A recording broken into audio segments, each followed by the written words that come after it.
उत्तर प्रदेश की जनपद देवरिया के रुद्रपुर कोतवाली क्षेत्र अंतर्गत फतेहपुर ग्राम सभा के लेहड़ा टोला में विगत 2 अक्टूबर को जमीनी विवाद में एक पक्ष से एक व्यक्ति की हत्या तथा दूसरे पक्ष से 5 लोगों की हुई निर्मम हत्या, जिसमें लेहड़ा टोला के रहने वाले सत्यप्रकाश दुबे के परिवार के 5 लोगों की हत्या तथा प्रेमचंद यादव की हत्या हुई थी।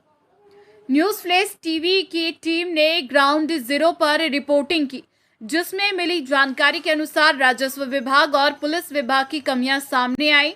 यह एक जांच का विषय है। मौके पर पूर्व आईपीएस अधिकारी अमिताभ ठाकुर 1998 से 2000 तक देवरिया में पुलिस अधीक्षक के पद पर कार्य कर चुके थे। उन्होंने घटनास्थल पर पहुंचकर गांव वालों से मिले और जो सत्य सामने आया उसमें उन्होंने राजस्व विभाग और पुलिस विभाग पर लापरवाही के आरोप लगाए।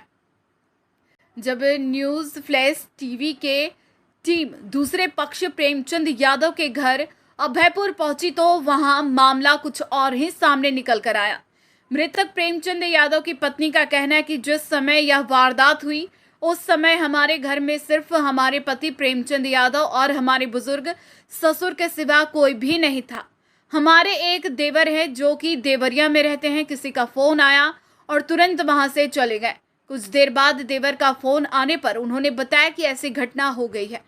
तो जब हमारे घर में कोई था ही नहीं तो फिर इतनी हत्याएं किसने की, यह एक प्रश्न चिन्ह है। इस वारदात में पुलिस ने अब तक 18 लोगों को हिरासत में लिया है और पूछताछ शुरू की। जनपद देवरिया के रुद्रपुर में लेहड़ा टोला में के ग्राउंड जीरो पर मौजूद हूँ। यहाँ 2 दिन पहले एक जनन अपराध को घटना को अंजाम दिया गया। यहाँ पीछे हमारे सत्यप्रकाश दुबे का मकान है और इसी जगह पे इस घटना को अंजाम दिया गया था। यहाँ सत्यप्रकाश दुबे के पूरे परिवार की हत्या कर दी गई थी जमीनी विवाद को लेकर के। यही बगल में एक टोला है जहाँ के रहने वाले प्रेम प्रकाश यादव जो पूर्व जिला पंचायत सदस्य भी रहे हैं और उनका और सत्यप्रकाश दुबे के परिवार से जमीनी विवाद चल रहा था। जमीनी विवाद को लेकर के ये मामला इतना बड़ा कि सबसे पहले प्रेमचंद यादव का हत्या हुआ और उसके वारदात को पुनरावृत्ति करते हुए प्रेम प्रकाश यादव के परिजन और गांव के लोगों ने सत्यप्रकाश दुबे के परिवार पर हमला बोल दिया और सत्यप्रकाश दुबे, उनकी पत्नी, उनकी 2 बच्चियां और उनके एक बेटे की निर्मम हत्या कर दी गई। जमीन तो अपनी जगह पे है, जमीन जहाँ है, लेकिन उसको भोगने वाले चले गए इस जमीन विवाद को लेकर के। आज पूरा अमला पुलिस फोर्स इस पूरे क्षेत्र में लगा हुआ है, लेकिन जब ये मामला जमीनी विवाद को लेकर के मामला जब ये पुलिस के संज्ञान में था तो पुलिस ने इस पर कोई संज्ञान नहीं लिया और आज सारी फोर्स यहाँ लगी हुई है। अगर ये मामला पहले ही देख लिया गया होता तो शायद आज ये घटना की पुनरावृत्ति नहीं हुई होती। मैं न्यूज फ्लैश टीवी से वीरेंद्र कुमार श्रीवास्तव इस समय है उभयपुरा में मौजूद हूँ। ये प्रेमचंद यादव का मकान है जो पूर्व जिला पंचायत सदस्य भी रहे हैं। रुद्रपुर में जो घटना हुई, जिस जनन वारदात को अंजाम दिया गया, सबसे पहले जमीनी विवाद को लेकर के प्रेमचंद यादव सत्यप्रकाश दुबे के घर गए हुए थे और सत्यप्रकाश दुबे के परिजनों ने प्रेमचंद यादव की हत्या कर दी। आज हम प्रेमचंद यादव के मकान पे मौजूद हैं और आपको ये दिखाना चाहते हैं कि प्रेमचंद यादव की ये मकान है और यहाँ से 1 किलोमीटर की दूरी पर सत्यप्रकाश यादव का मकान है, दुबे का मकान है और सत्यप्रकाश दुबे के घर ये जमीनी विवाद को लेकर के वार्ता कर रहे थे और उसी समय उनके परिजनों ने इनकी हत्या कर दी और उसके पुनरावृत्ति में उभयपुरा के लोग और इनके परिजन मिल करके जा करके सत्यप्रकाश यादव के पूरे परिवार की हत्या कर दी। सत्यप्रकाश दुबे के परिवार में सत्यप्रकाश दुबे की, उनकी पत्नी की, उनकी 2 बच्चियों की और यहाँ तक कि उनके एक पुत्र की हत्या कर दी गई और इस वारदात को लेकर पूरे क्षेत्र में अफरा-तफरी का माहौल मचा हुआ है और पूरे क्षेत्र में पुलिस जो है चाक-चौबंद है। इस जमीनी विवाद को लेकर के हो रहा था कि ये प्रशासन में के संज्ञान में था, पुलिस के संज्ञान में था, लेकिन पुलिस और प्रशासन ने इस पर पहले कोई संज्ञान नहीं लिया। नतीजा ये हुआ कि ऐसे जनन वारदात और घटनाक्रम को अंजाम दिया गया। मैं न्यूज फ्लैश से वीरेंद्र कुमार श्रीवास्तव। क्या नाम है बेटा? अलका यादव। क्या कहना चाहती बेटी है उनकी। हाँ।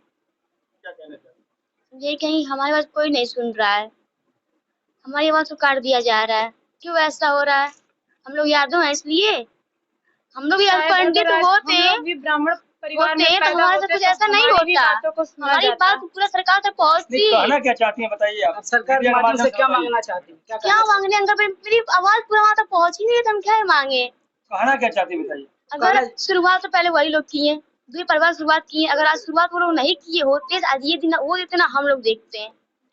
और सरकार उनकी बात मान रही है, उनका सपोर्ट कर रही है जो, बल्कि वो खूनी है। ऐसा नहीं होना चाहिए ना। स्टार्ट तो वो लोग किए हैं, अगर नहीं किए होते तो आज कुछ नहीं हुआ होता। सरकार उन्हीं के साथ दे रही है, हम लोग की आवाज कोई नहीं सुन रहा है। वो कहते हैं नहीं योगी जी बेटी बचाओ बेटी पढ़ाओ, हम कहाँ जाएंगे अब हम लोग? आप बताओ ऐसा क्यों बोले हैं? ये अब ये नहीं लगे वो अफवाह फैलाते हैं बेटी के बारे में।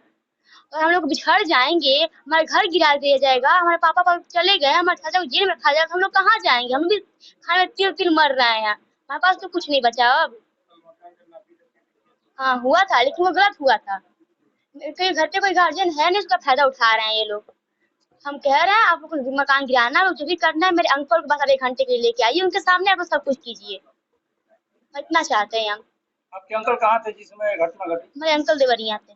यहाँ सब कुछ जब कुछ हो गया तो हमारे अंकल और दादा वहाँ पहुंचे। वहाँ पहुंचने के बाद जब कोई अपने भाई को इस तरीके से देखेगा तो उनकी इतना खतरनाक मौत हुई है किसी का दिमाग नहीं काम करेगा। तो लोग हत्या किसी का नहीं की है, लोग तुरंत जाकर भाई के पास गिर गए हैं।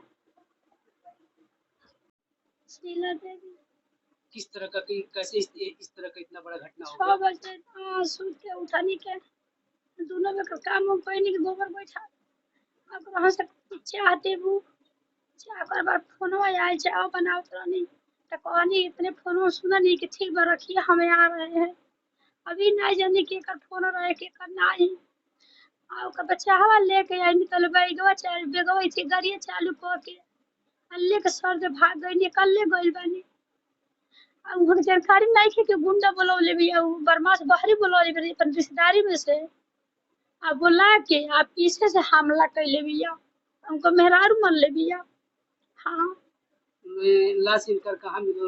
उनके दुआरे यहाँ से लोग गए थे उनके, फिर वो घटना करने के उनके वहाँ से गांव वाला के फोन कैले बा कि घटना घट गई बा। हमार ससुर बस रहे नहीं, हमार देवरिया हमार सब लड़का देवरिया पड़े न कुल। यहाँ कोई नहीं रहता था? नहीं यहाँ केहू ना खाली हमार ससुर हम हमारे पति बस 3 आदमी रहत रहनी के। तो अचानक खबर जैसे प्रेमचंद यादव जी के मरने की खबर अचानक हाँ, आप लोग को मिलल? हाँ अचानक एकदम मिलल बा, मौत हो गया है। कोई आकर के बताया है? नहीं फोन से बतावल गई भाई, वो हमारे देवर मोबाइल पर देवरिया देवर हमसे पूछले माने कि भैया कहाँ बाना, तो हम कहने बता तो नहीं सके भैया कहाँ बाना। गाड़ी चालू करके भैया कन किन्ने गई नहीं हम देखनी ना हई तो कहते हैं भैया कैसे ऐसा घटना घट गल। तो हमारे देवर आइल बनी तो मार गए सब पीटो गल। हमारे ससुर गइल बानी, ससुर के भेजले बानी।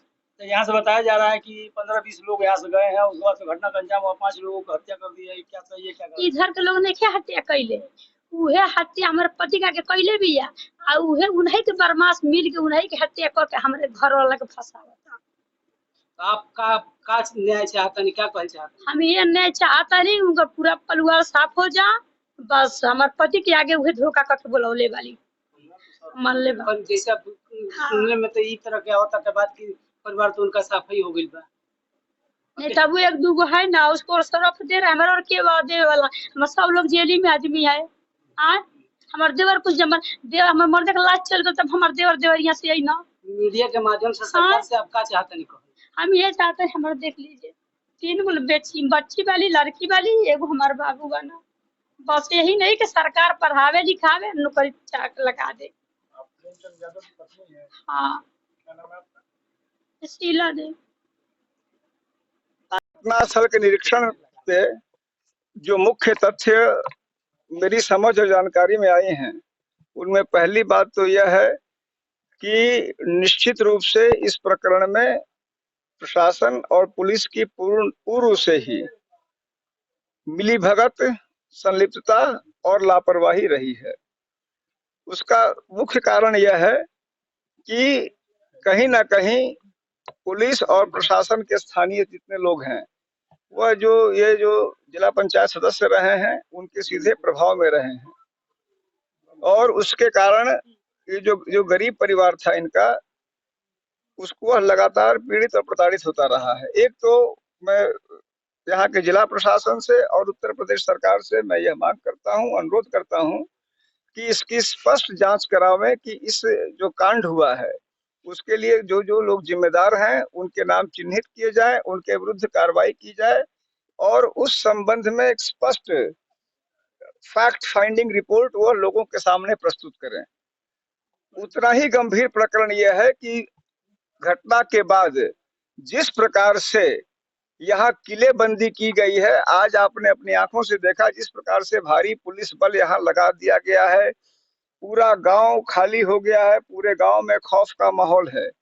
मैं ये मांग करता हूं कि जितनी फोर्स की आवश्यकता यहाँ हो, न्यूनतम जो आवश्यक फोर्स हो अवश्य रहे, लेकिन निश्चित रूप से गांव में भय पैदा करने के उद्देश्य से न रहे। तीसरी बात कि इस घटना के बाद की जो कार्रवाइयां हो रही हैं वह भी अत्यंत ही विवादित और प्रश्नवाचक हैं।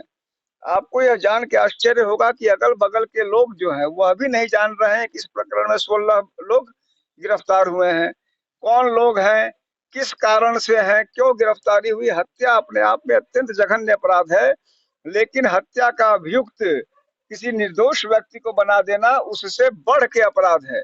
तो मैं चाहूंगा कि पुलिस प्रशासन हर व्यक्ति को जिसे भी वह गिरफ्तार करता है उसके 100 कारण बतावे कि क्यों गिरफ्तार किया है। यह नहीं कि एक तो पहले 6 की हत्या हुई उसकी जिम्मेदारी पुलिस प्रशासन ले, उसके ऊपर बल्क में बिना मतलब का किसी भी प्रकार से गिरफ्तारी न हो।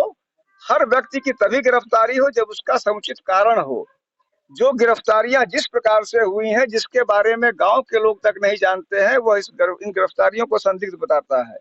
चौथी बात कि अब दिखावे के लिए कोई ऐसी कार्रवाई न हो मौके पे, क्योंकि शासन प्रशासन विशेष करके भारतीय जनता पार्टी की यह सरकार जब घटना रोकने में और सही करने में नाकाम रहती है तो अपना, मैं कहूंगा, अपना पाप छिपाने में, अपना अपराध छिपाने के लिए वह अनावश्यक जो है स्वांग रचती है।